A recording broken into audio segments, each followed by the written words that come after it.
কেমন আছেন বন্ধুরা? আমি দেবযানী রান্নাঘরে আপনাদের সকলকে স্বাগত জানাই। আজকে খুব সুন্দর পেঁজা তুলোর মতন মেঘগুলি ঠিক শরতের আকাশের মতন অনুভব করাচ্ছে।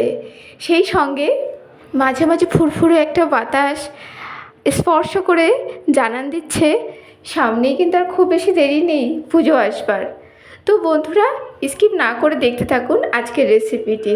আজকে আমি আপনাদের সঙ্গে শেয়ার করতে চলেছি উত্তরাখণ্ডের বিখ্যাত একটি রেসিপি, রাজমা।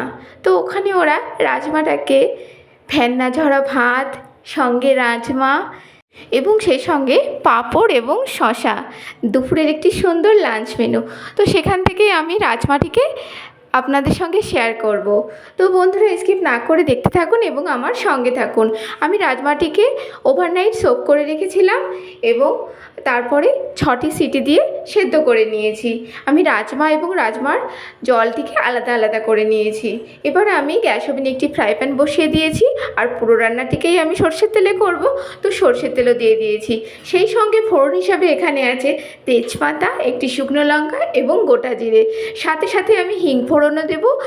এবার একটু নাড়াচাড়া করে নেব, মোটামুটি 30 সেকেন্ড একটু নাড়াচাড়া করে নিই। যখন খুব সুন্দর একটি গন্ধ ছাড়তে শুরু করবে, তখন আমি একে একে পেঁয়াজ কুচিটাকে অ্যাড করব। এখানে আমি 2টি পেঁয়াজের ব্যবহার করেছি এবং পেঁয়াজ দুটিকে কুচি কুচি করে কেটে নিয়েছি। খুব সুন্দর করে আমি সোনালি করে পেঁয়াজটাকে ভেজে নেব।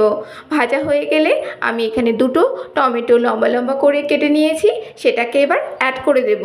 সাথে সাথে হাফ চামচ আদা বাটা এবং হাফ চামচ রসুন বাটা, সেটাকেও দিয়ে এবার আমি কিছুটা সময়ের জন্য, মোটামুটি মিনিট 2-3 জন্য এইভাবে কষাতে থাকবো।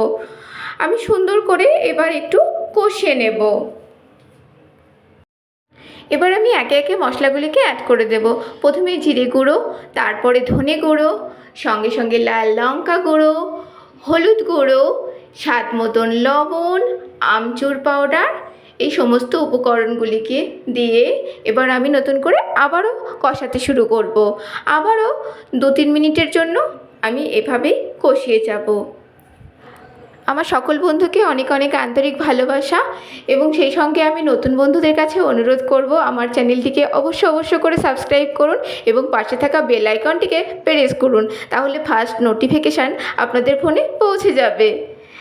আমার এখানে কষানো হয়ে গেছে, এবার আমি রাজমাটিকে অ্যাড করে দিচ্ছি। রাজমাটিকে দেওয়ার পর আমি আবারও পুনরায় কষাতে শুরু করব।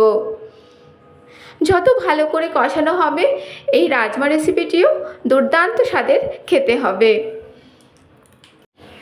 বন্ধুরা, মোটামুটি 10 থেকে 12 ঘন্টা অবশ্যই আপনারা রাজমাটিকে ভিজিয়ে রাখার চেষ্টা করবেন, এবং সেই সঙ্গে সঙ্গে রাজমাটি মোটামুটি 6-7টা সিটি তো দিয়ে নেবেনই, কারণ যত রাজমা সুন্দর করে সেদ্ধ হবে তত এই রান্নাটি খেতে টেস্টি হবে।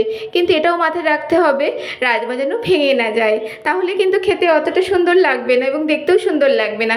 সেই সঙ্গে সঙ্গে আমি রাজমার জলটিকেও অ্যাড করে দিলাম। এবার এই অবস্থাতে আমি মোটামুটি মিনিট 5 ধরে রান্না করে নিলেই কিন্তু আমার রাজমা রেসিপিটি কমপ্লিট হয়ে যাবে।